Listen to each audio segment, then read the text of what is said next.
أحلى وأسرع وأسهل وأطعم كسكسي ممكن تدوقوه بدون عجن وبدون نخل هو الكسكسي اللي معمول بدقيق السميد. لو أول مرة تشوفوني أنا دكتورة سهى، أتمنى تشتركوا في القناة وتعملوا لي لايك وشير.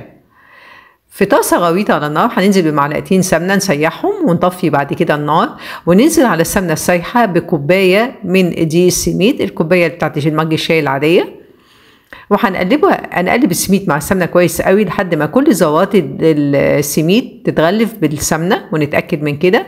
هنبدأ نفتح عليها النار مرة تانية أو نشغل عليها النار مرة تانية على نار أقل من المتوسطة بشوية، ونفضل نقلب في السميد لمدة حوالي من 5 ل 7 دقايق بدون ما يتغير لونه. لازم ايدنا ما تتشالش من التقليب علشان نتأكد ان هو ما تغيرش لونه.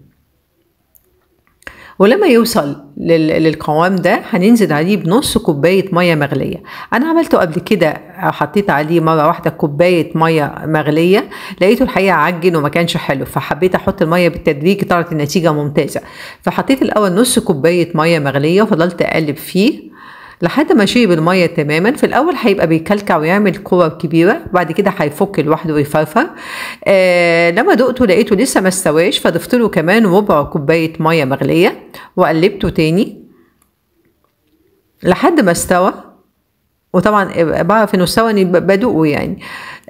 وبقى مفرفر بالمنظر ده. وكده الكسكسي بتاعنا خلص. هغرفه في طبق التقديم وهرش عليه سكر البودره، واللي يحب يحط مكسرات، زبيب، جوز هند، زي ما تحبوا. الحقيقه هو طريقه سهله جدا وسريعه جدا لعمل الكسكسي، وهتغنينا تماما عن ان احنا نعمله بالطريقه التقليديه.